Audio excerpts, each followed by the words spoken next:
Good evening. I'm Cynthia Wiley. Let's call the meeting to order. This is the Planning Board meeting, August 20th, and the first item on the agenda is the approval of the previous meeting minutes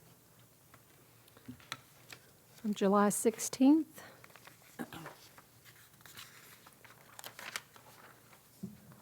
Do we need to verbally answer the attendance for determining the quorum?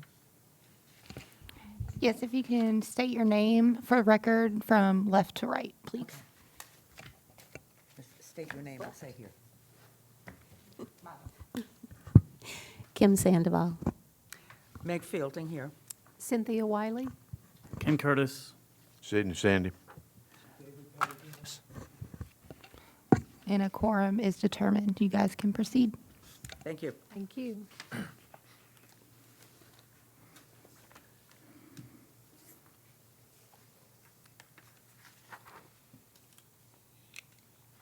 Does anyone have any questions or any additions or items to note on the previous meeting's minutes?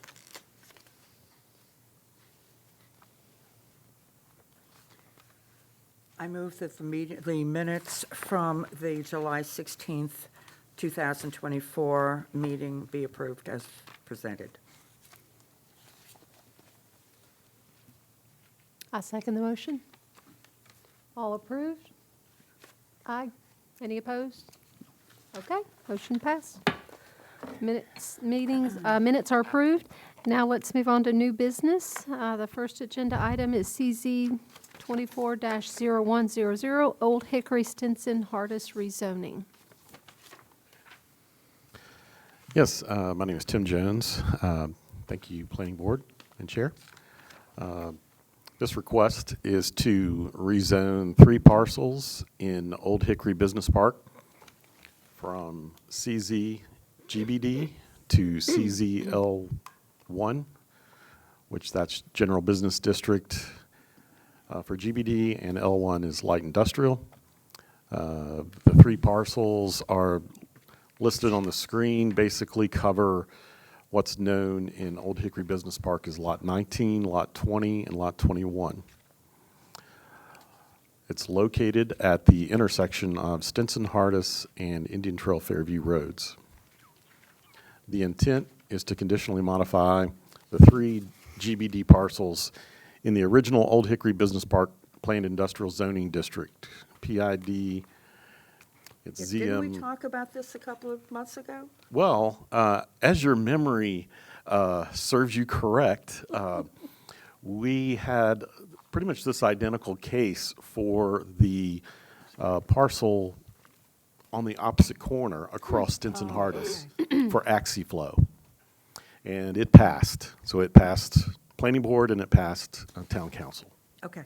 So Thank this you. is a similar request for the base zoning to be changed to no associated plan. Okay. And so the intent is to modify those 3 parcels in the business park that was under, the ZM 2006-002, and allow for light industrial uses instead of the GBD. The applicant is the Moser Group, and the contact for the application was Tom Crouch. Here's an aerial view of the 3 parcels. It's just to the west of Rosemary Park, across Indian Trail Fairview Road, but surrounded by the industrial park. Stinson Hardis basically cuts through the heart of Old Hickory Business Park. Here's the current zoning map. As it shows, it's currently that blue color with the stripes. The stripes stand for conditional zoning. So that PID now is considered a conditional zoning, as we don't do PIDs anymore. And the blue represents the GBD that it was under back then. We're assuming as staff that the intent was in the past for General Business District to be around that intersection of Stinson Hardis and Indian Trail Fairview Road kind of as a little, they thought would be commercial business, and it never evolved. So now it's evolving as the AxiFlow parcel beside it to just straight light industrial like all the other parcels in the business park. In the future map, basically this whole area from almost from 74 up to the expressway is all listed as generic employment center or office, excuse me. In the text, it talks about employment center. But that office is a generic explanation in the comprehensive plan and covers light industrial uses as well as office uses. Basically the business park kind of approach to development. In our analysis, the original 2006 PID, a segment of the business park to light industrial and other area to business zoning was in that original, as I mentioned. This modification of the original will not modify any of the other conditions that are listed in the old PID from 2006. It will just modify the base zoning to allow for any use that is permitted or conditionally permitted under the light industrial land use in our UDO table of uses. No plan is associated with this, as I mentioned. It's just for the base zoning for the 3 properties. And as I mentioned there, this is similar to the recent approved conditional rezoning for AxiFlow. Here's a photograph looking northeast up Indian Trail Fairview Road. Subject properties on the left. Here's looking the other direction, southwest on Indian Trail Fairview Road, and shows in the distance where Stinson Hardis connects. Properties on the right. And this is looking across Indian Trail Road up Stinson Hardis with the subject properties on the right. This is looking back the other way at that intersection with the property on the left. And this was my attempt at a panoramic shot that was just too wide. So you can just kind of follow where it goes from left to right to show the entire property across Stinson Hardis.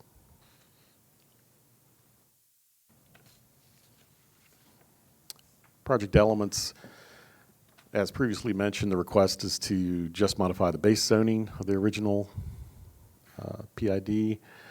Any future project with light industrial use permitted by the UDO must meet all the requirements of the original PID, of the approval, and in the UDO.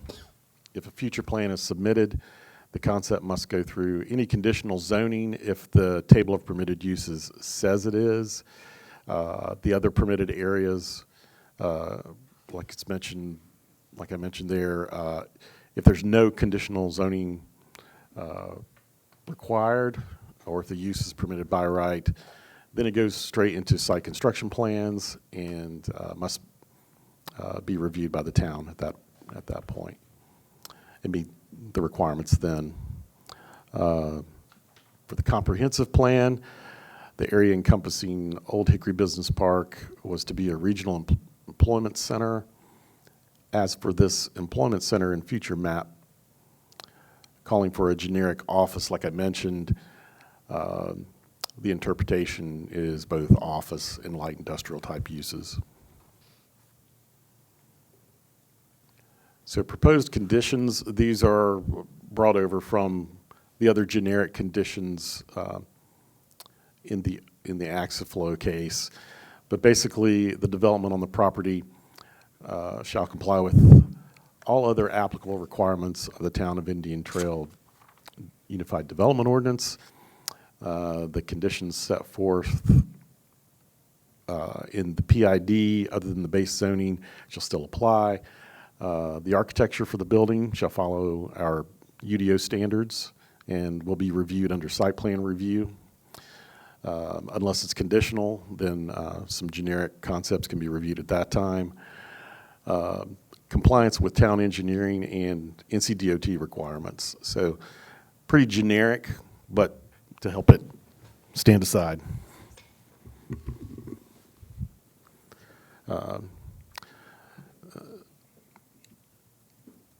So in summary, the PID zoning is only revising the base zoning to take it from the GBD to light industrial.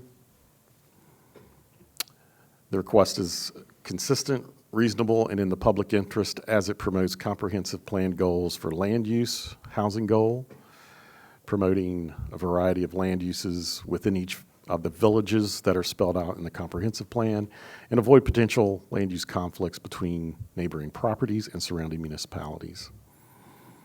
And then the economic goal number 1, create a more balanced tax base by promoting development of office parks, businesses, retail centers, and industrial parks. Promote a diverse local economy that will support varied employment opportunities. So the requested action on this CZ 2024-0100 conditional zoning modification is to either motion to recommend approval as presented, motion to recommend approval with any revised conditions that you think should go with it, and the last is a motion to recommend denial as presented. And the applicant is here. If you have any questions, there's no presentation that goes along with it. Thank you. Do we have any public comments? No, ma'am. Okay. Do we have any questions on the board?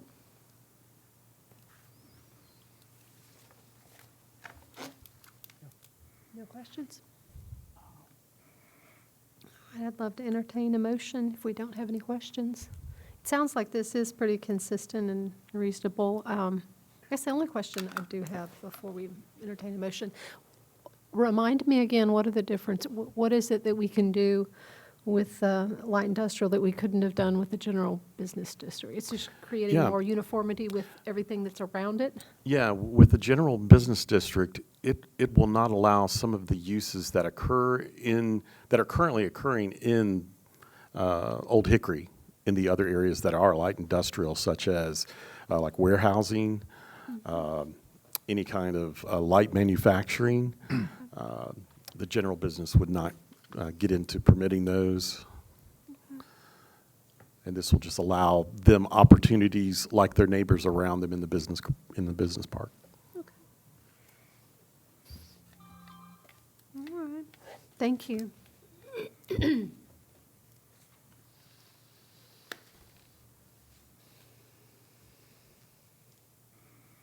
Madam Chairman, are you ready for a motion? Yes, I would love to entertain a motion. Okay. I make a motion that CZ 2024-0100 and Old Hickory Business Park be approved. Do you have a second? Second. All in favor? Aye. Aye. Anyone opposed? All right, the motion passes. Next on the agenda is ZT 2024-0101. Yes, ZT 2024-0101 is the UDO self-storage amendments. It's a zoning text amendment. This is a request to amend the table of permitted uses in section 560.1010 in the Unified Development Ordinance for several things. First, districts allowing self-storage facilities, then for the distances between those self-storage facilities, and prohibiting outdoor access self-storage facilities. The intent to direct this use to districts more compatible with more intense uses, spread the frequency of such uses, and prohibit outdoor self-storage facilities. The applicant is our department, with the town of Indian Trail Planning Department.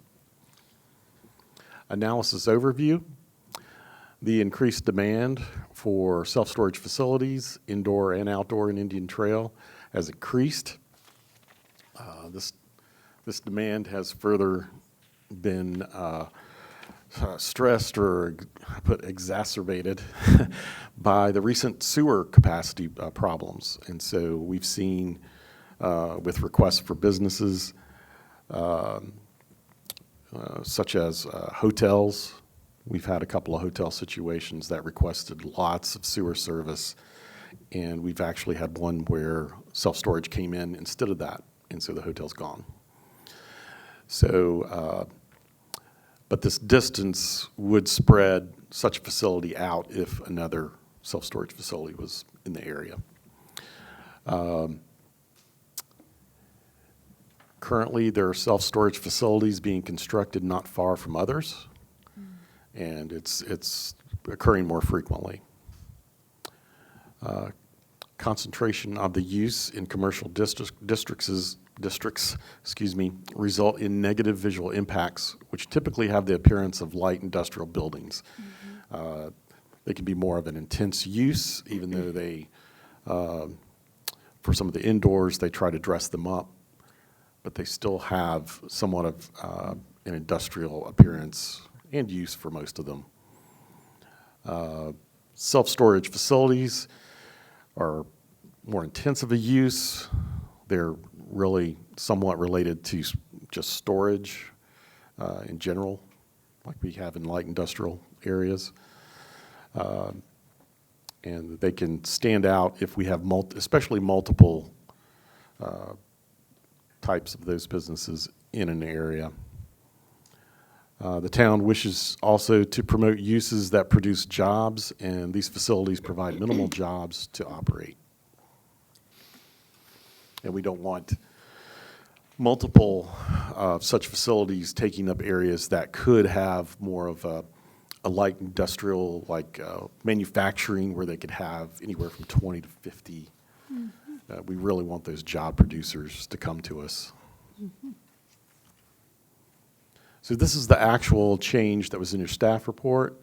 With one amendment, we had a really good question to come across about, does this affect, it's mentioning indoor, does this affect the outdoor where you can see the doors and of those facilities? And yes, it was meant to exclude those. So I put some clarification language suggested in the box above to be a part of this presentation. That will be inserted there, and it will further clarify that this is only indoor climate-controlled self-storage facilities allowed in the areas shown in the table and modified from what it was before, and then specifically mentioning that it will not permit outdoor access self-enclosed storage facilities in town whatsoever. And in this table also, it addresses the distance. So there's a footnote into the use-specific standards that relate down to the footnote where it states each new application for self-use storage facility use shall be at least 3,000 feet from another such use. This distance requirement is also to be applied when a conditional zoning is required to allow the use. So they don't come in and request that as part of their CZ zoning to shorten that distance. And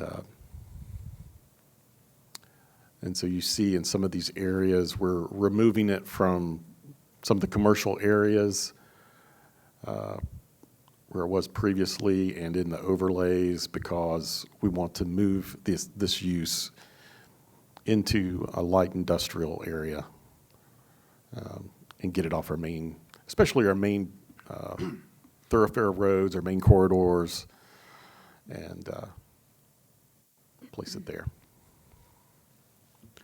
So in summary, as I mentioned, we want to direct indoor climate-controlled facilities to districts more compatible with more intensive uses spread the frequency of such uses, and prohibit outdoor access self-storage facilities. The request is consistent, reasonable, and in the public interest as it promotes community engagement and communication. By communicating the UDO changes through this format is one of those ways. And then economic development goal number 2, by supporting existing businesses within the town through effective communication and community outreach.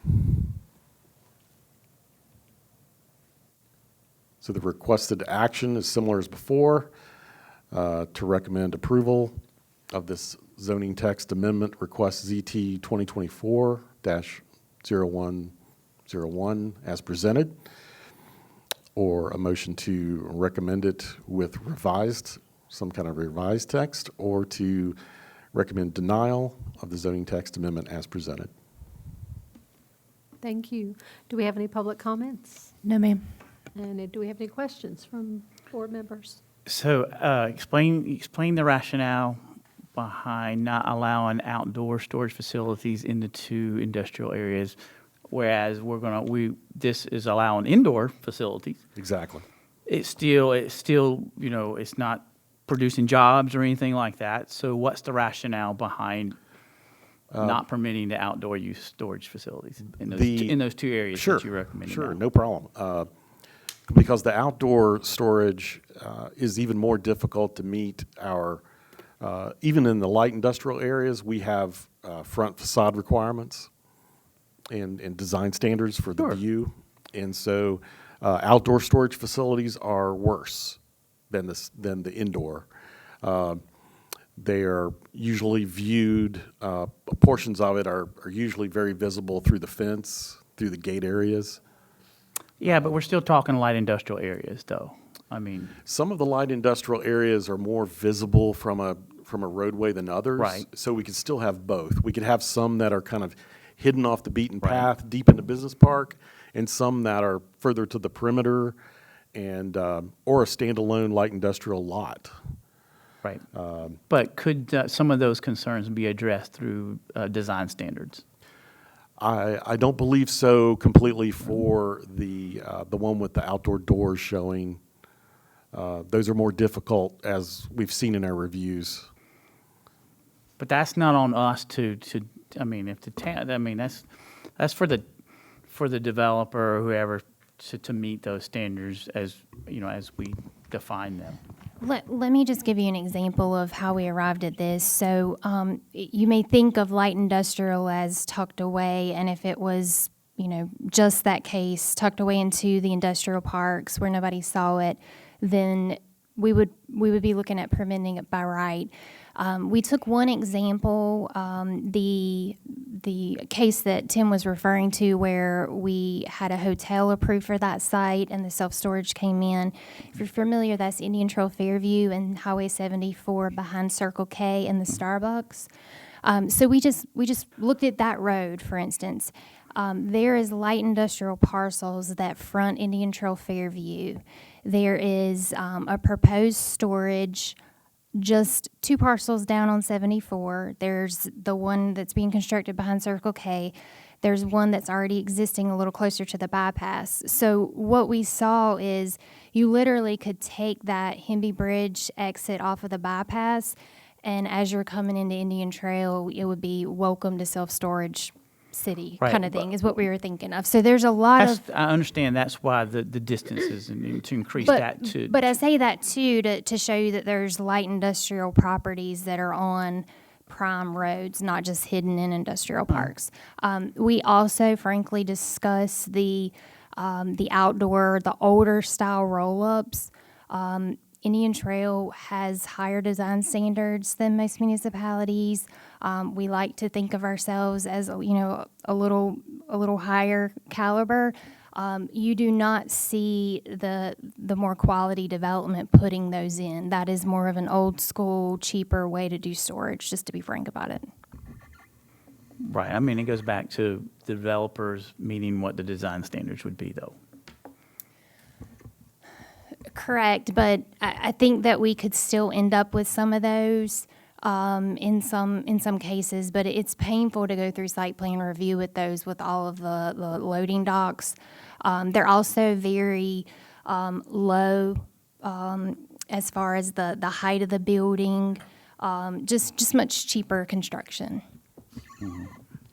Yeah, and to add, our building code standards, when we were reviewing those old school type facilities, they're more difficult to, our design standards can't cover all of the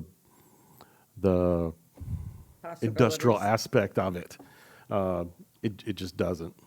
And so there's really no way, unless, especially with topography at times, to make them build a big enough fence or blockade to just completely screen it. And so it's part of the judgments the tools we use is a mixture of, design elements where that can help and make something that we want as a town.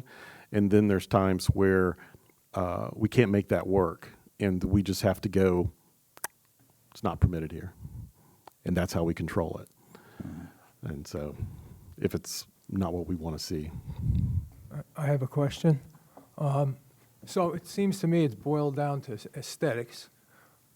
But if you look at the growth of housing in the town, and if you have maybe lower income, smaller units, apartments, with those people maybe looking to have off-site storage, it would seem that, I know you have the other indoor type of facilities that are air-conditioned, it would seem that that'd be more costly. So if you've got growth in these smaller type of residential units, are you really not serving the public?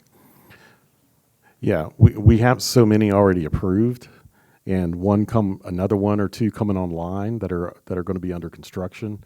So I think with what we have and what's currently scheduled to be constructed, and with the light industrial areas that are still available, I think there's room for expansion. And then if it's on the perimeter, I think Stallings and Monroe would be happy to accommodate them. Not Weddington. Weddington wouldn't want it. So how many projects do we have right now that would be grandfathered, I would guess? Yeah. We have a newly constructed one, Pinnacle, on Old Monroe Road. We have the one behind Circle K, and then we have two others that are proposed. One on the corner of Garmin and Old Monroe, and that one has received site plan approval. We do feel in some ways, we're not market experts, but we feel like that this is a fairly quick cash flow. And again, we really feel like that the sewer capacity issue is driving this, so much so that eventually the market may be saturated. And we consider, especially if you look at the old school roll-up door ones, it's hard to make a nice reuse of that facility if the business goes under. Okay, thank you. Miss Brandy, the one on Garmin Road, is it gonna be the old school type, or is it gonna be It's gonna be similar to what you see coming up behind Circle K. Multi-story glass, just a nice quality product as well there. Yes. Thank you. Mr. Jones, just for clarification, in the higher industrial, they're permitted, but that 3,000 distance will now come into play, even though it may not have been there before. So is it by right currently, but the 3,000 distance will be a change once this is implemented? Yeah, the 3,000 will apply to any facilities. But including the HI zoning? Correct, but I will say, based on where we have heavy industrial zoning and lots that are available, I'm not sure that it impacts the 3,000 feet. I'm not sure that there's two heavy industrial zones, properties available within 3,000 feet of each other, if that makes sense. So they're concentrating more in those light industrial areas just because of the availability of the properties that Correct. are zoned that way? Correct, and light industrial property for sale or buildings to lease are, there's a major demand in the market that we're not able to supply right now. And so that's again a reason that, that one lot that may be available, we would hate to see, a building that doesn't employ folks go there. So, Thank you. Any other questions? Would anyone like to make a motion? Motion to approve. As presented. Do I have a second? Second. Second. Anyone opposed? All in favor? Aye. Aye. Motion passes. Thank you. Thank you. All right, do we have any other business? No, ma'am? No, ma'am. This meeting is now adjourned. Thank you.